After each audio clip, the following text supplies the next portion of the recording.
Well, good evening and welcome to Friday Night Blitz postgame week number 8. Ray Halbrook here from Livestream STL Media. Hope everybody was able to get out into the kind of a chilly fall-like evening here for Friday Night Blitz and Friday Night Football, Friday Night Lights for all you folks out there. Thanks for being with us. We appreciate it. We're going to have some coaches jump on here in a little bit here. We do have some finals.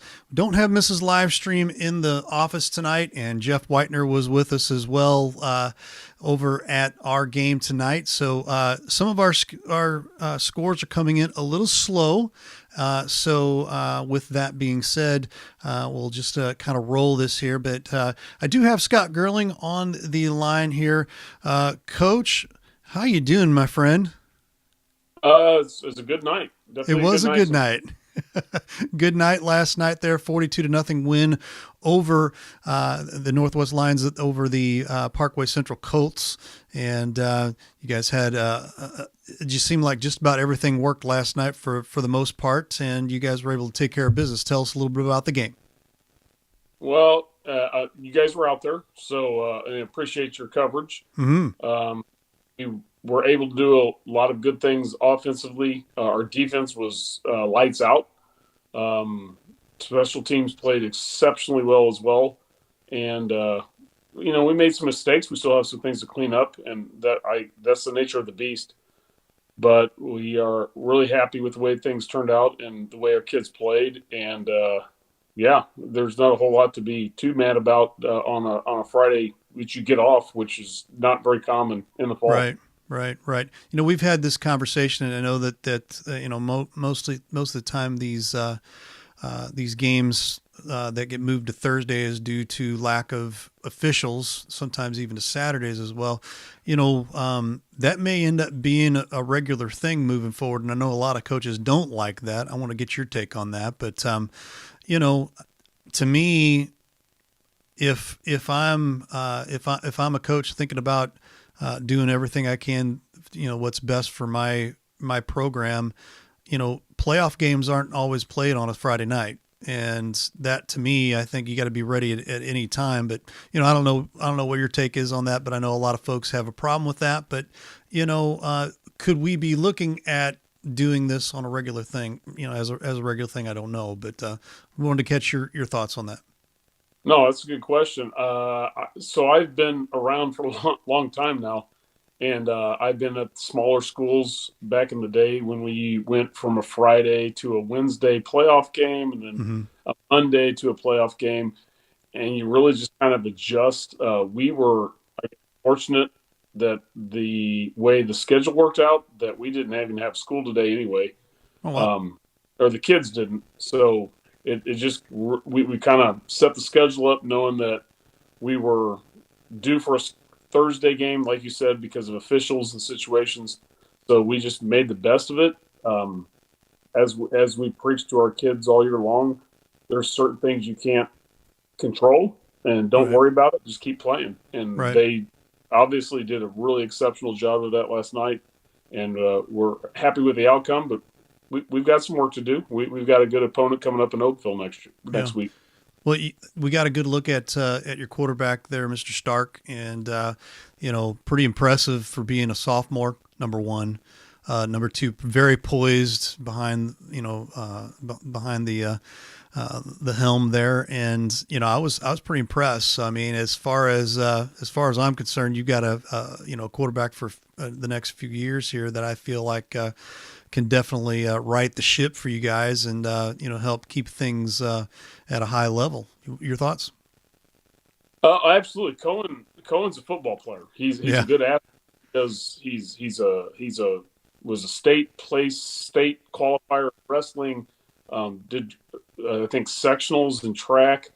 He's a great athlete. He's a football kind of first kid, which of course I love. But realistically, it's we got some kids healthy. Our offensive line's been playing really well, and I'm not going to underestimate what Cooper Veland, who's played quarterback for us as well, has done throughout the course of the year, because he's done an exceptional job. Our running backs have all played well. it was really a complete team victory. And Cohen, no doubt, has a bright future. But it was a really, really well played game all the way around for us last night. You've got Oakville next week. They've had some ups and downs as well. Two Yep. teams that are kind of evenly matched as far as your records are concerned and whatnot. And we've seen Coach Ginge's teams in the past. They've had some pretty big powerhouses, and they still do have some talented players over there. Do you, with this extra day especially too, were you able to maybe go out and catch some of the game or catch some film from that particular game? I mean, we got a lot of film on them. We know that Coach Ginge, his teams are going to be exceptionally well. They're going to be well coached. They're going to play hard. Um, he's got a lot of good stuff going on with his offense, kind of a shotgun wing type of hybrid deal. Mm-hmm.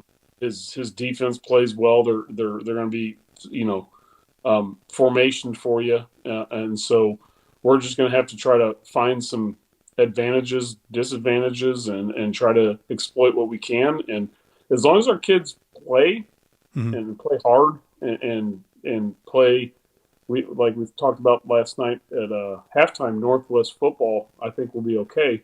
But there's no doubt that they're a very good team, and we just have to be ready to get going for four quarters. Excellent. Well, man, I appreciate you coming in and getting things kicked off with us tonight. And I know that it was cool to be out there and catch the Northwest vibe, and lots of fans out there last night, and lots of fun, high energy. You got Mike Jones behind the mic back there. You've got great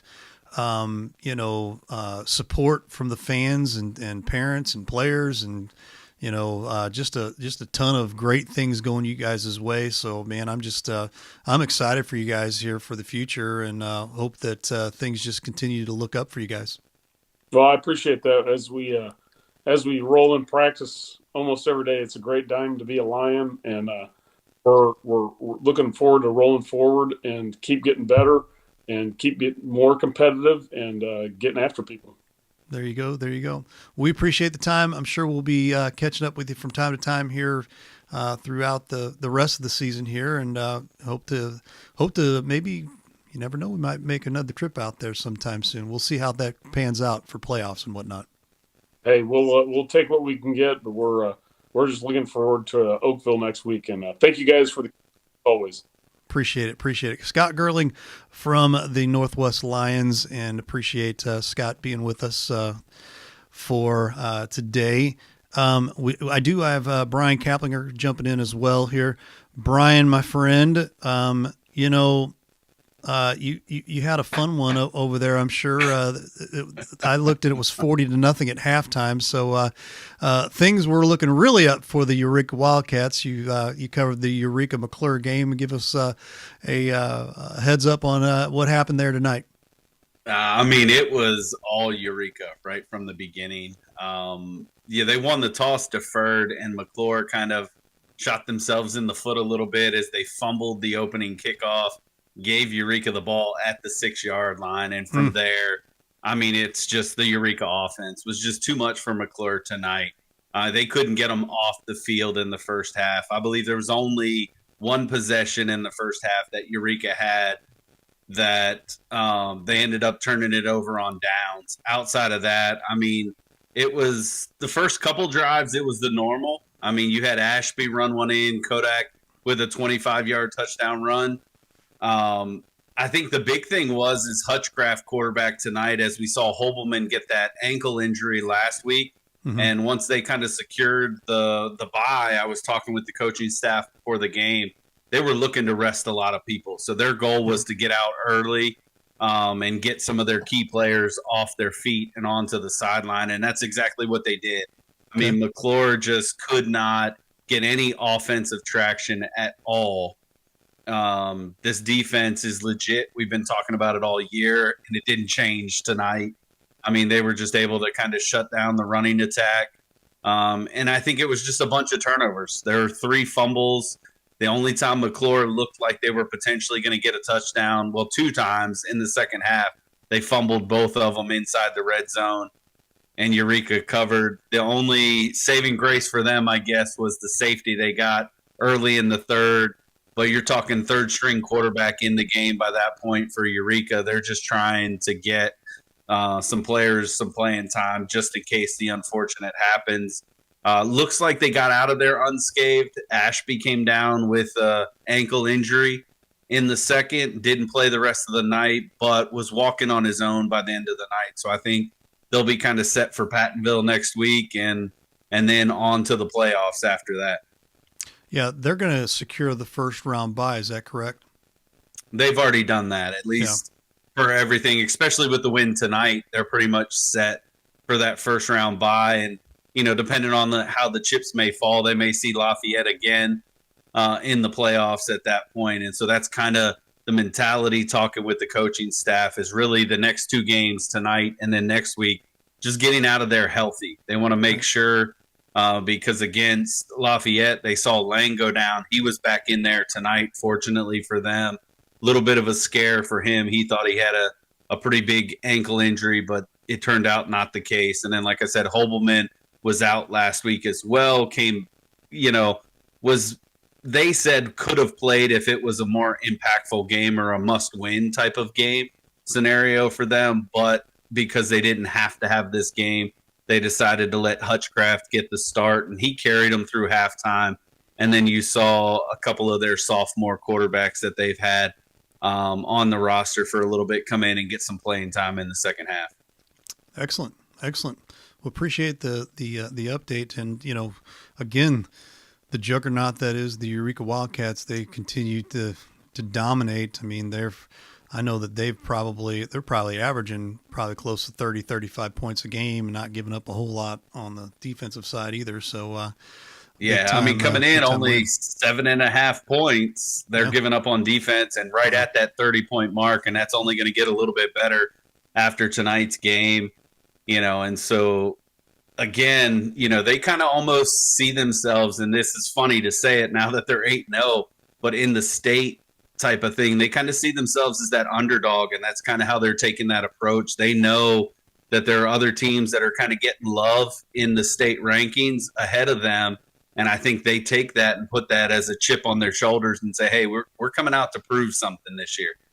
Absolutely. And you're seeing some more finals coming in here as we speak. Miss Livestream, she is actually out and about doing some updates here, and I'm actually going to give her another score here as we speak. And while I'm doing that, I'm going to bring in Matt Bates as well. Matthew, my friend, how's it going? And give me an update on your game. Well, I was going to see if I could sneak Caps a question in real quick, because before I get to that, was tonight just seemed like a heel night for Hobelman per se, given the McClure situation? Is that kind of the vibe you got from that? Oh yeah, I mean, talking with both Coach Sumner and some of the staff before the game, it was, again, if it was a must-win game, they said he could have played. He actually took warm-ups on the field, threw the ball really, really well. But McClure down a little bit this year, coming in at 2-5, knew the type of offense they were going to run. They were actually without their starting quarterback and had their freshman Smith start at quarterback for them. So they knew it was going to be an uphill battle for McClure, and they have confidence in Hutchcraft. They actually think he spins the ball a little bit better. He can throw the deep ball a little bit better. It's just that Hobelman really commands that offense really, really well. And so they had all the confidence in Hutchcraft and just decided that tonight would be that rest night for Hobelman. Good deal. Yeah, Ray, tonight we had a barn burner up there at Windsor. I know we'll probably be talking later, but I would say right now I'm throwing Logan Wilson's name in for Player of the Week from up there at Windsor.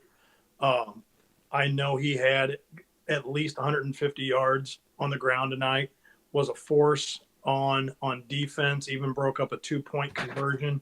This was a game in the first quarter that there was 34 points rung up on the board. It was an 18-16 lead for Windsor after one, and then things got kind of relatively quiet in the second quarter. In the third quarter, Fredericktown just broke open a can of points off of turnovers, as in a matter of 20 seconds, they rang up 2 touchdowns off of Windsor fumbles. And next thing you know, it was 36-14, Fredericktown midway through the third quarter.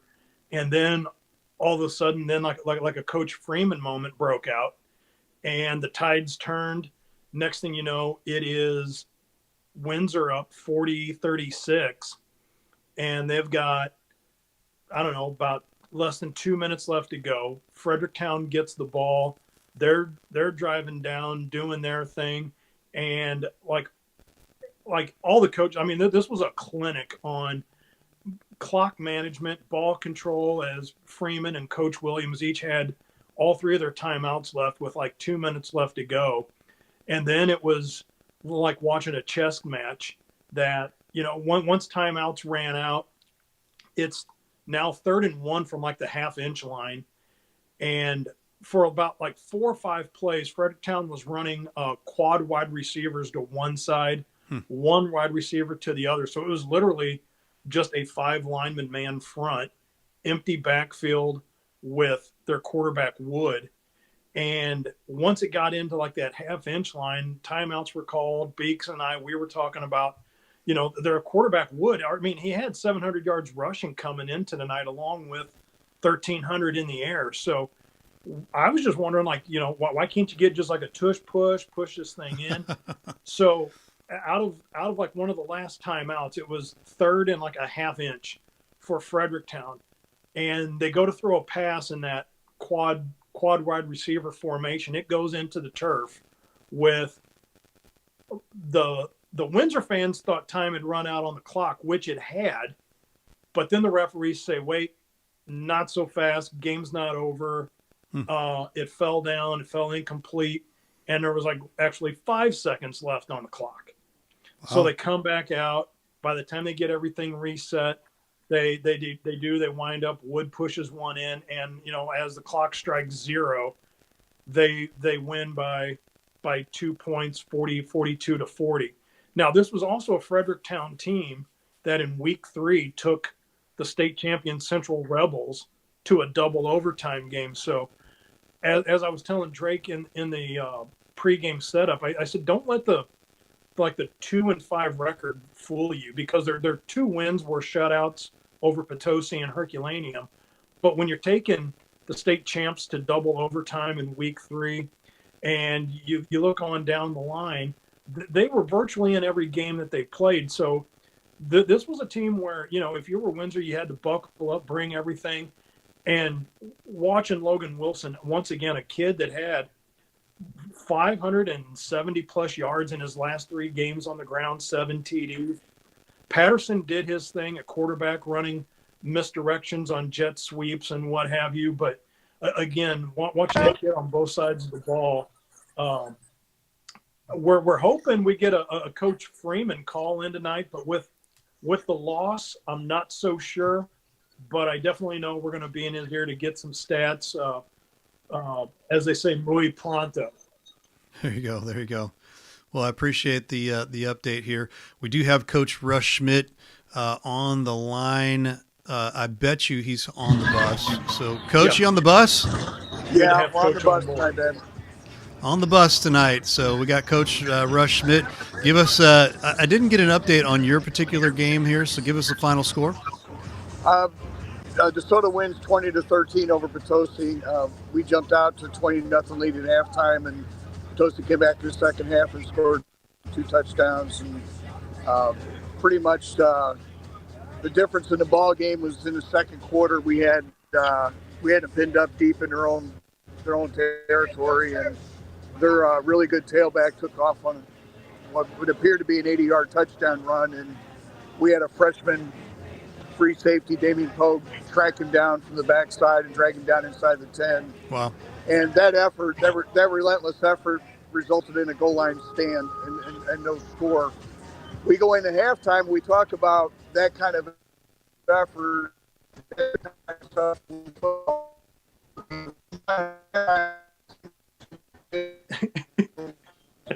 Ended up being fruition, because that's the standout play of the game if you go back and look at the tape. We did great things in other areas and did poorly in some, but that was kind of epitomizes the effort our kids are giving to us this year. Coach, that brings you. What's your record again? Now I'm trying to remember that now. We're 4-4. 4-4. The buy-in each week just continuously grows. That's the thing that I'm getting. I'm checking out Facebook a lot of times to a lot of your fans, and each week the buy-in just continues to grow here. What can you do at this point right now? What's the plan here? You've got one more game of the regular season, and then you've got playoffs here. Do you have an expectation at this point? Well, we talked about shortening it to a 2-game schedule. We've got, let's forget about the season. Let's look at winning these next 2 football games and putting ourselves in a position to be, with a winning record. And then let's look at who we're going to draw in the playoffs and prepare for that next opponent and go out and compete for 48 minutes. Yeah, you've got Herculaneum next week, and they're on a short week there. So I'm sure you got to take advantage of the way the games are being played now on Saturday for Herculaneum. So they'll have one less day for you, but it's definitely a game you don't want to overlook. No, it's. I tell the kids we're not in the business of overlooking opponents. We've done nothing. We've accomplished nothing. We've got to work for everything we get. So when we go out and compete, we got to take everybody serious. And our preparation each week, and I keep going back to that Festus loss, has been razor sharp and focused because it wasn't that going into that game. So the kids learned a lesson, and that's the big takeaway with this season is our football IQ continues to improve. The little things that we do on and off the field are continuing to improve our grades and all those things that make up success. I told them if you want to be a champion, you got to start working like champions, and they're starting to understand that. There you go, Coach. I'm going to bring Matt Bates. I think Matt's got a question for you. Coach Schmidt, how you doing tonight? Good to hear win number 4 on the evening. Yep, we're pretty happy. Was there a side of the ball that you saw improvement or growth on tonight? I saw the score when I was doing my broadcast that you had thrown the 20 points up on the board, but was there an offensive, defensive, special teams side of the ball that stood out to you tonight? I thought, we passed with efficiency tonight. I know Austin had a pick that he wished he had back, but nonetheless, we threw the ball for 2 touchdowns. That's not something we do very often. But, we get people creeping up in the box like they are right now. They're daring us not to throw the ball, and I don't have a problem doing it. So, the kids capitalized on those misfortunes of our opponent. But defensively, the kids are doing what they're coached to do for the most part. Our breakdowns are a direct result of doing something that we weren't coached to do. So we're minimizing those mistakes and increasing the positives.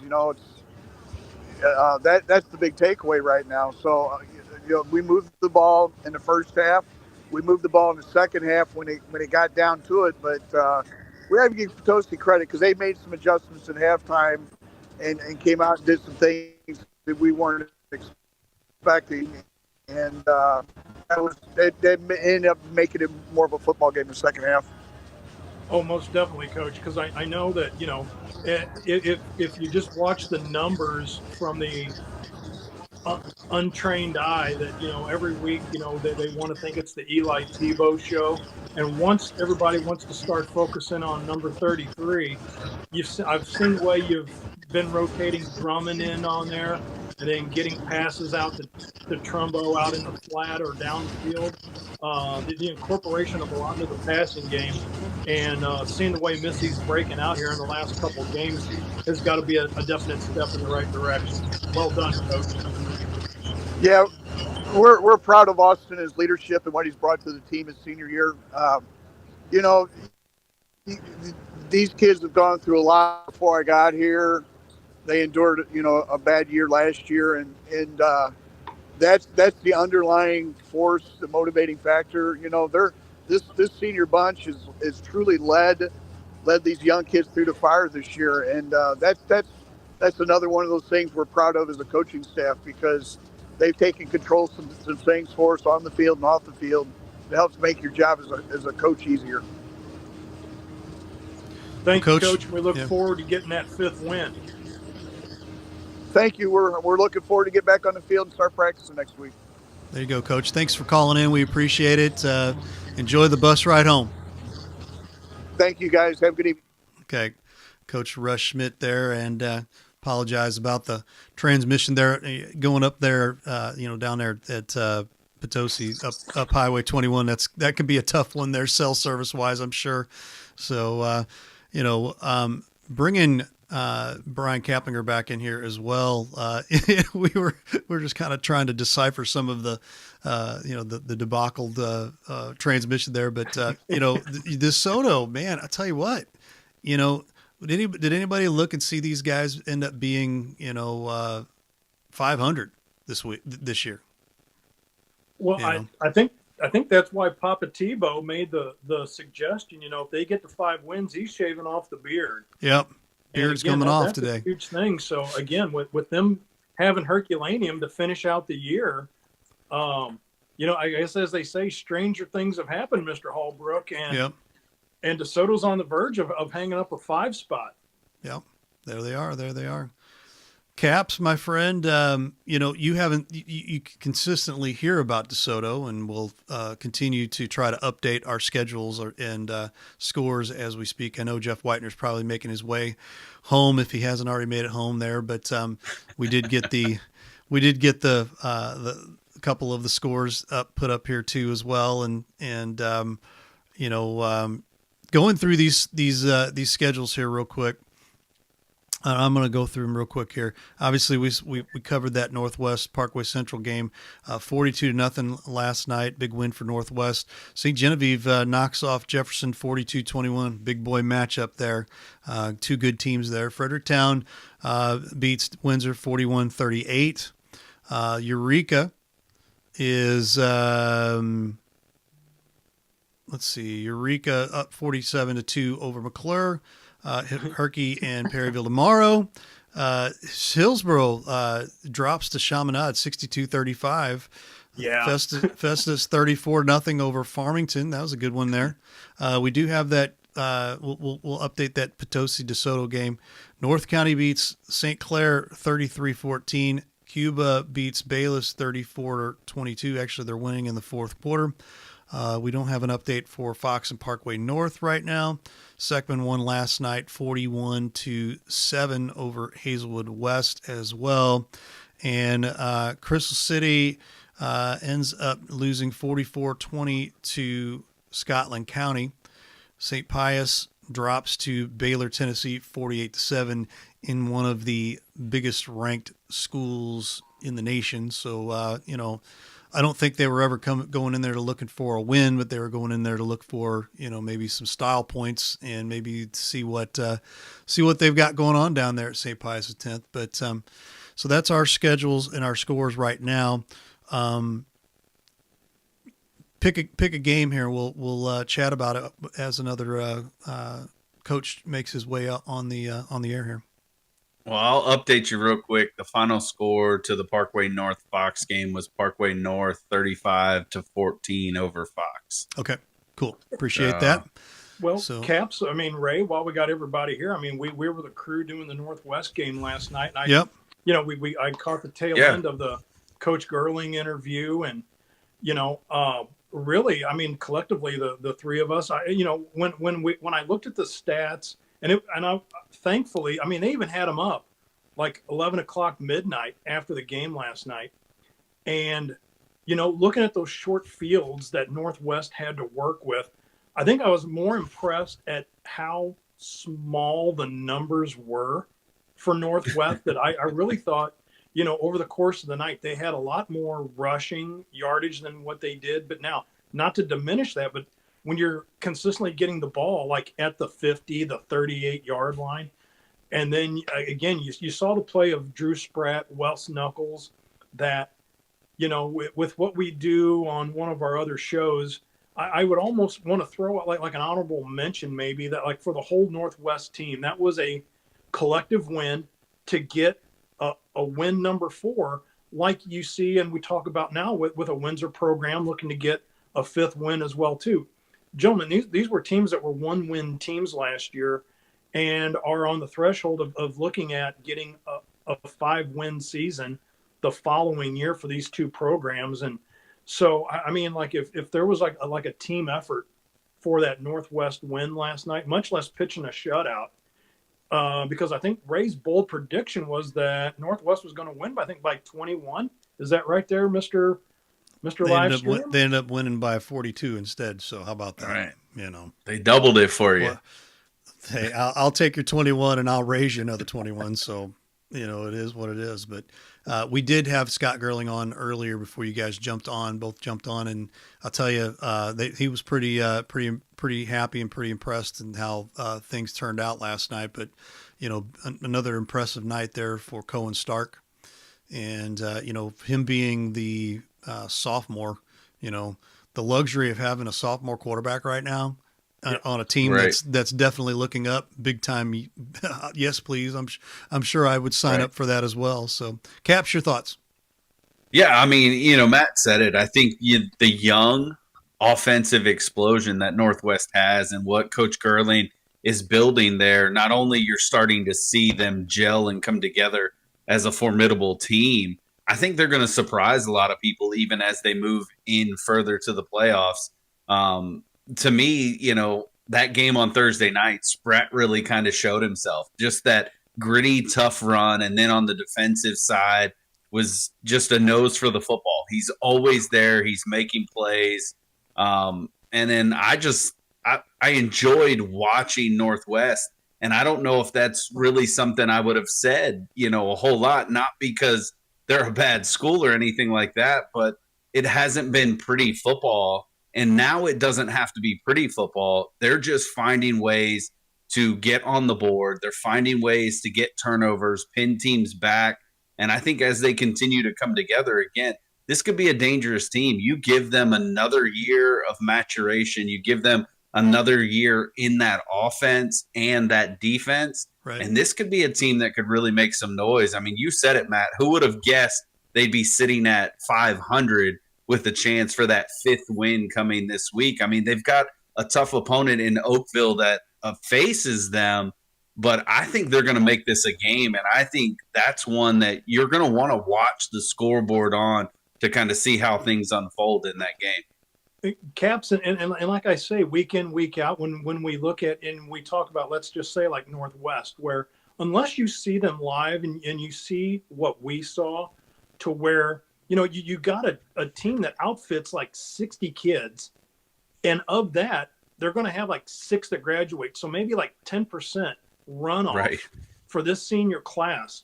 And when you're rolling out, again, like your West Knuckles next year, you've got 2 years of your essentially was your backup quarterback is now your starting quarterback in Stark, who I guess you ask any coach to a man, this is about as good of a problem as you could have if you want to call it that.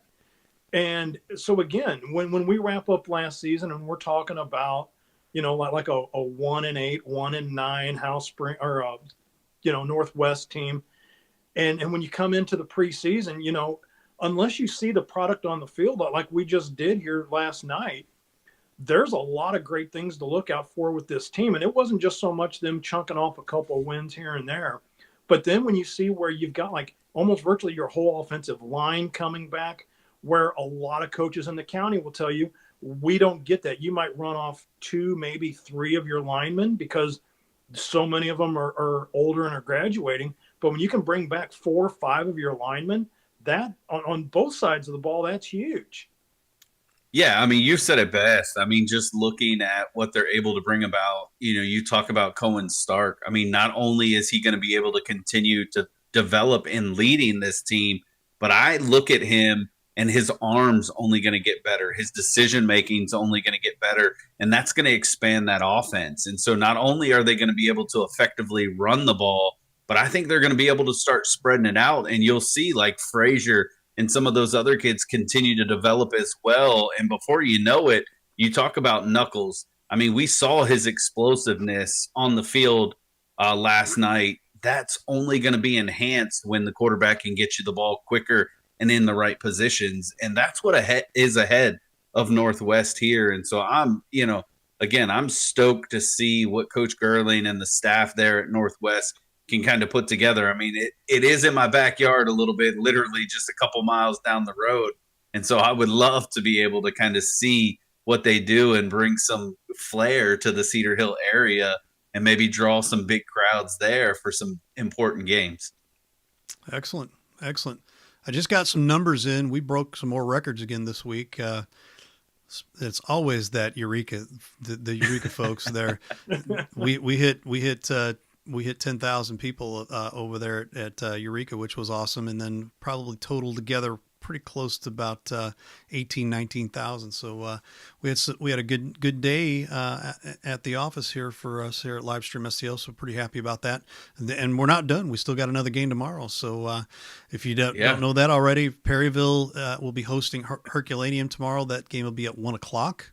And Kaplinger is going to come out. He's going to color. We're going to put the Beaks behind the mic tomorrow. That's right. For play-by-play and spread his wings a little. That's bit. right. We're going to give the Beaks some love and a little time to some airtime. How about that? So let that dog hunt. That's right. Hey, That's right.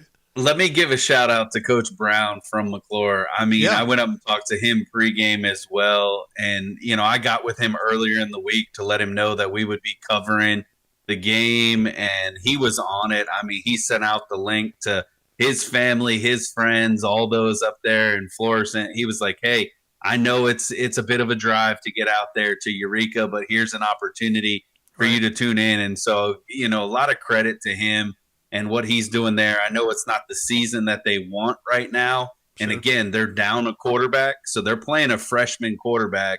And I mean, still able to get a couple wins. They got another game coming up. They're in a tough conference in and of itself. And so I know they're a program that'll be righted fairly quickly with Coach Brown out there at McClure. Well, and as we had talked in the pregame there, and even during the course of the broadcast last night, Caps, that this was a McClure team that, the week before had played that Parkway Central team that Northwest played. Right. And snuck out, an 18-12 win over them. And then, knowing the monster that, Eureka's bringing to the table. So seeing that McClure team, was there something about the McClure team? I mean, while we just want to encompass, the whole broadcast perspective, was there something? So let's say if someone to the untrained eye was watching that McClure Parkway Central game, was there something McClure brought to the table that might have caught your eye, Caps? Yeah, I mean, I think their freshman quarterback, his last name is Smith. His first name is escaping me for the life right now. I'd have to try and see if I can find it here. But he's a freshman, and he came out, and you could tell. I mean, the lights kind of got him at first. You're playing a team like Eureka. You talk about McCullum, Ashby, and even Funk up front. They were going to get pressure immediately. And so you could see that he was a little bit rattled at first. And I think Coach Brown did the right thing, kind of got him out of the game, let him collect himself, and went to just a couple of his running backs and kind of did that Wildcat-esque offense for a little bit just to get some runs. Unfortunately, it didn't pan out for them tonight. But coming out in the second half, he looked so much better. And as a freshman, he was able to complete some passes down the field to some of the junior wide receivers. And so there's some bright spot there. I mean, you're talking about a freshman quarterback coming in to play arguably, in my opinion, one of the best defenses in the state in Eureka. And in that second half, yes, some of the starters were out of the game by that point, but he looked more poised. He looked more like he was settling in, and you saw some of that quick read, react. He was able to throw some. He threw up a beautiful dime pass towards the corner of the end zone. It was just a great defensive play by the DB of Eureka to break it up. And so I think there's a lot of promise there coming out of McClure. And so I don't think you can hang your heads because you were able to put some drives together. I mean, they moved the ball in the second half. down to the 1, unfortunately fumbled, and Eureka was able to recover in the end zone. And then even in the fourth quarter, you're moving down close to the red zone. And again, it's just kind of a mishandled snap and handoff that ends up falling on the ground, and Eureka, being optimistic and just kind of quick to the ball, jumps on that one. And then they're able to just kind of run the clock out from there. And so I think there were positives to build on if you're McClure. I know the score will say there's nothing positive out of that, but the reality is, again, that's why I think it's important to go back and watch the games. And a little bit of a shameless plug here, but go to livestreamstl.tv and watch the replay of some of these games, because then you can see that more's happening for these student athletes than just sometimes the score of the game. Right. I agree with that. And Caps, I got to tell you, like, really the one takeaway, the one little nugget that you dropped in that I don't want to go unnoticed, which was you talking about Hutchcraft throwing a better deep ball than what Hobelman can do. I'm telling you right now, if I'm on the other side of the ball, that's going to have to scare me just a touch, because I like the touch Hobelman's got. And if you're telling me this Hutchcraft kid has got a better deep ball than he does, and possibly with better accuracy, if I'm on the other side of the ball, that's going to give me pause and make me do a double take. I mean, you're right. And that, again, it's nothing. I'm not taking anything away from Hobelman. I mean, he has been electric. He is very smart with the ball. I think his football IQ and how he handles this Eureka offense is really why he's the starter. Like, his accuracy, only having 1 turnover on the year, I mean, just tells you all you need to know about that young man as a senior. He has taken command, and he's earned the right to be the starting quarterback. But, even talking with the coaches at Eureka, I mean, they're not scared to put Hutchcraft in the game. It's not like this mass difference between the two of those quarterbacks. It's 1A, 1B. You can get as many snaps as he does. Yeah. Well, and here's the funny thing too. I don't know if both you guys, we've ever even talked about this. Had a small little conversation with, with Coach about, at the beginning of the season here, and Hutchcraft and Hobelman both were neck and neck in a quarterback controversy almost, Right. I would kind of say it, I'm sure, Coach Sumner probably wanted Hobelman, cause since he's probably the more tenured quarterback, but, to see him talk about another quarterback like that, I was like, wow, you've already got another person waiting in the wings, at least on worst case scenario situation. But, that's always a good problem, I think, as far as having those just those fun little, things of guys just being able to go against each other and let's make each other better.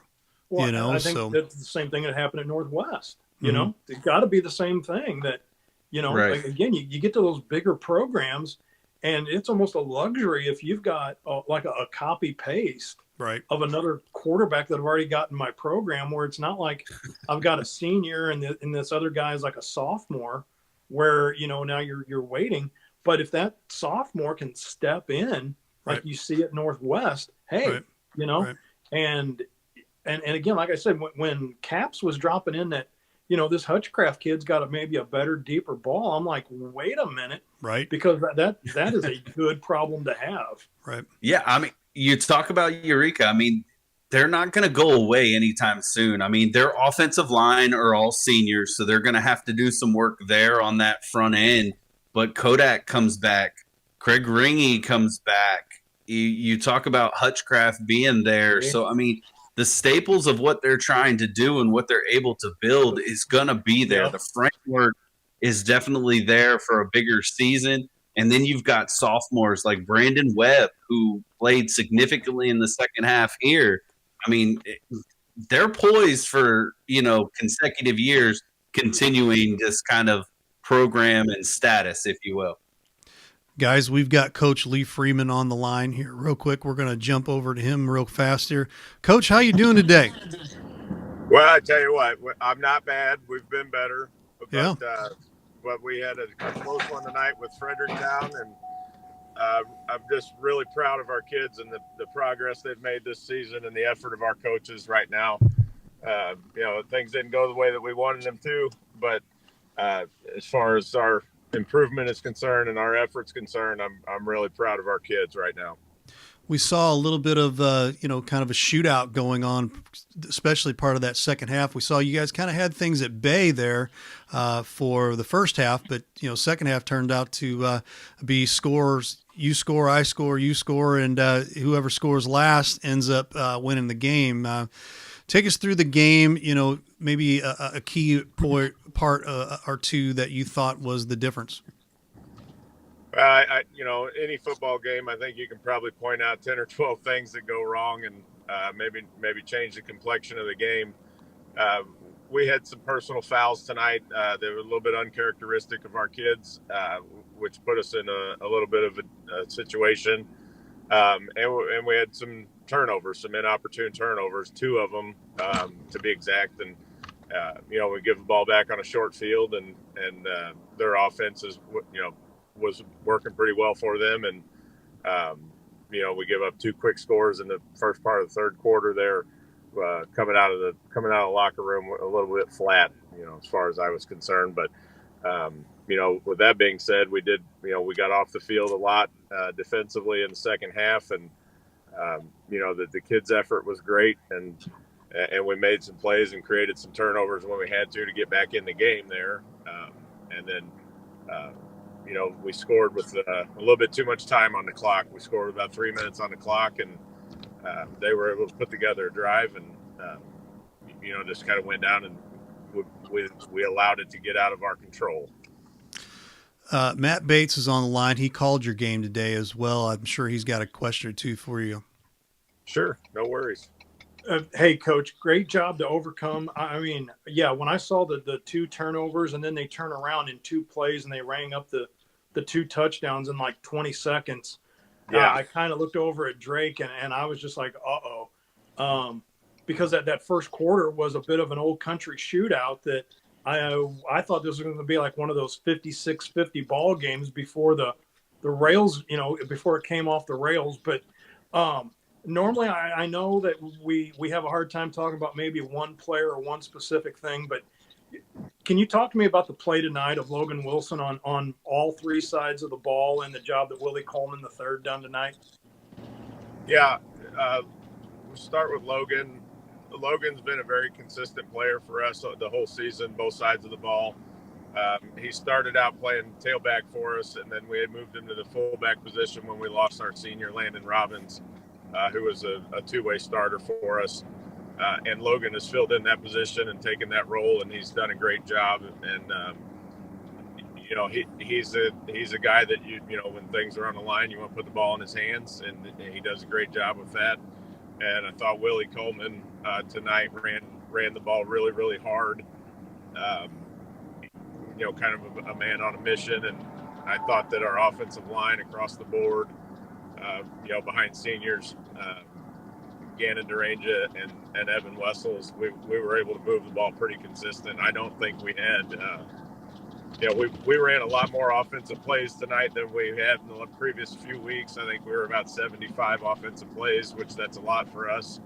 And I think we had about 3 or 4 negative plays. So, just building consistency right now, that's what we're trying to do. And we have a very youthful team. We've only got 5 seniors on the team, and they do a really good job of leading us. But we do have some youth out there, and we're playing some freshmen right now. And, I think the future's bright for us. I think we're just going to have to go through some of these growing pains, which is, it's unfortunate for those guys. I know tonight it stings for them. It stings for the coaches. And hats off to Fredericktown. They had a good game plan and they executed it. And I thought they had some really good athletes. So, they were a tough football team. Hey, Coach, and 2 weeks in a row, though, where, last second touchdowns, are the difference between 2 wins and 2 losses. That game last week against North County, you score a touchdown to try to put yourself in a position to win. This week, last play of the game, it's where a touchdown put you in a position to, to potentially lose the game. And I got to tell you, I mean, I saw it on the faces of everybody on the field and, and us up in the booth as well. I mean, we wear it on our sleeves as well, too. And I just want to thank you again, Coach, for calling in. And, the Owls, they're right there, buddy. Yeah, like I said, I'm proud of the progress of our team. And I think that, our coaching staff is doing a great job. And I really, you can't do this job and do it well without the support of the administration. And our administration has done a great job of supporting us and our staff. And I really can't say thank you enough to those guys as well, because if anybody thinks you can fix a flat tire by changing the driver on the bus, you're sorely mistaken. Yeah. So, Yeah. I was fortunate to get this opportunity, and it's worked out well for me and my family, and it's worked out well for me as far as my life is concerned. And I enjoy the kids that we have right now, and they work really hard. And like I said, unfortunately, sometimes our inexperience catches up with us, but I think that there's good things coming, to the Windsor Owls, and we still got. There's still some football to be played, so we're going to have to see how things shake out. I mean, it stings a lot tonight, but season's not over, and we get another opportunity, and that's all you can ask for right now. Absolutely, Coach. 41-38, final score there. Fredericktown takes the victory over Windsor, and appreciate you calling in there. I guess somebody told you we called you out last week, huh?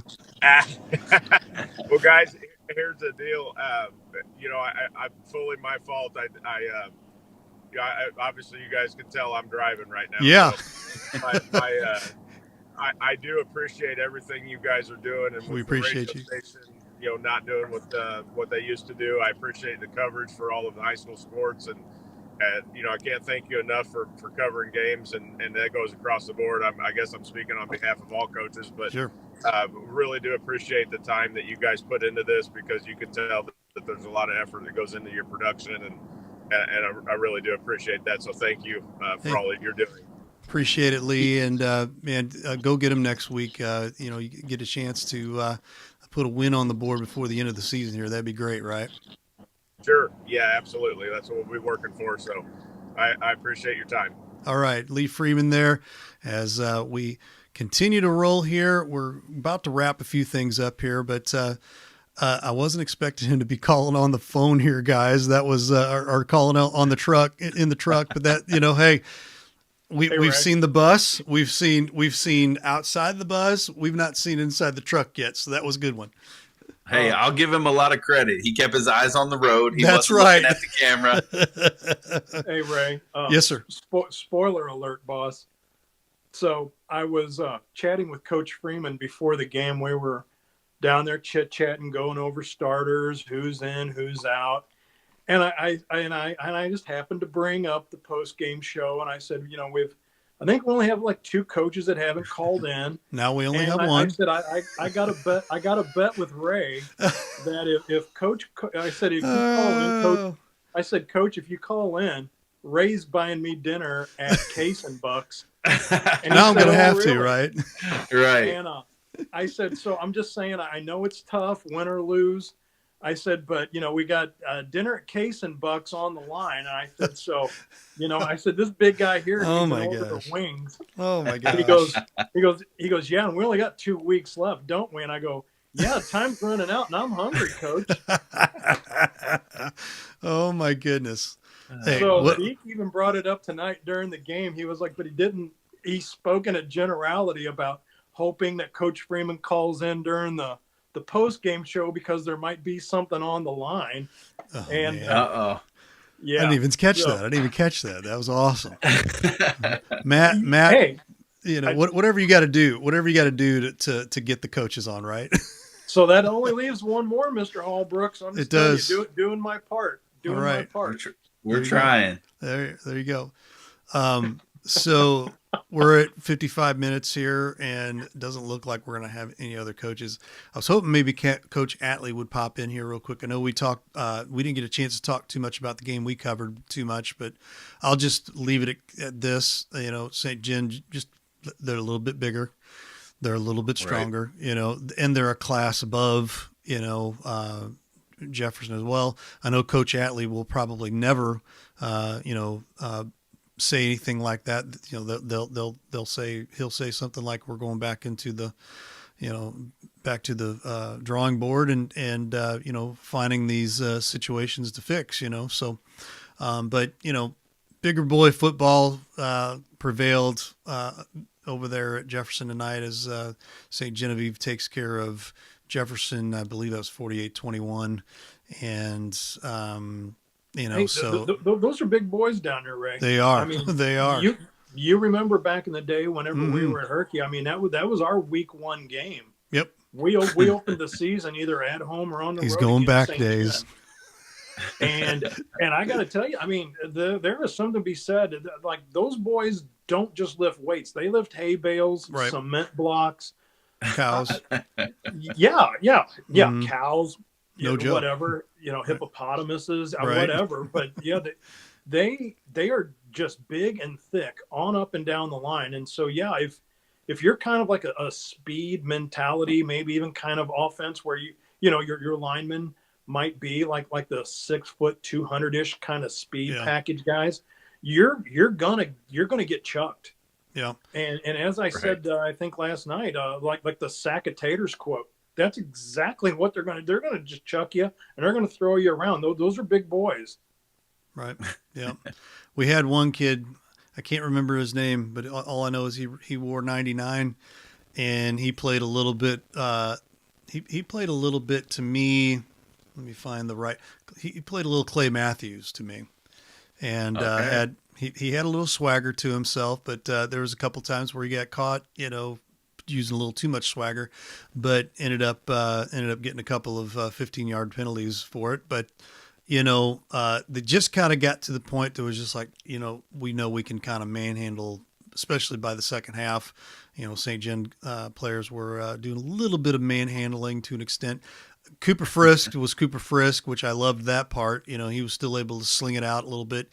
That kid can take a beating and get back up, you know, and he's like the Energizer Bunny, just, you know, takes that lick and keeps on ticking type deal. And just the kid that everybody knows and loves in Cooper Frisk. But, you know, unfortunately he couldn't do it all on his own. And you know, when he likes to, as much as he likes to, cause you know, he does. And so, and there's nothing wrong with that, but I mean, it's just like you get to a point where you've got a bigger school, you know, taking a look at how things are going over here. And then, you know, you can only do so much. You were talking about things being a little spicy. Ray, tonight, you know, up at Windsor, how they've got that little offset sheriff's patrol depot right there. Yeah. Yeah, they had to be put in force tonight. There was calls being made because that's how spicy things were getting on and off the field. And yeah, the whole thing were like with the incomplete pass with they thought was time not left on the clock. And again, Windsor, the fans had uncorked a can of Celebration that the refs were like, no, wait a second. And so, yeah, so as you know, they're doing the in-game handshakes at the 50 and they're coming across. Well, so as Fredericktown's coming like, you know, towards our booth, our camera angle, they're like waving to the Hillsborough fans after they're done. And yeah, so even the administrators on down the line, you name them, you could hear them on the walkie-talkies making calls to the sheriff's depot that was on there, that like they were going to need a little beefed up security on the way out tonight to ensure just a smooth transition. That's right. I gotcha. No, it happens, but, you know. But I'm looking at the scores and the way things are lining up tonight, that I think we're going to have to get a hold of Coach Freeman to get some stats over, because again, the job by Logan Wilson and those guys up there at Windsor tonight, there's some guys really sticking their nose in from up there in that Owl's Nest for potential players of the week. And so, you know, we'll see what we do, what we can to get the love for the kids here in the area. But just to let them know that there are some kids that have flown under the radar that, you know, we need to get some love to.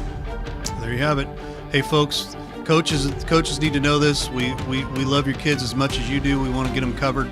And, that's just the bottom line when it comes to all this. And send in your stats. Be free to grab an interview from time to time. We would love that. And that makes everybody's job that much easier. So, guys, thanks for being with us tonight. And we'll catch you next week again. Next week will probably be our last week of Friday Night Blitz post game. So you want to tune in as we wrap it up here. For Ray Halbrook, for Matt Bates, as he's pointing. That's Brian Kaplinger. That's Matt Bates over there. All of us here at Livestream STL and Friday Night Blitz post game. Thanks again for being on the post game show. We will see you down the road.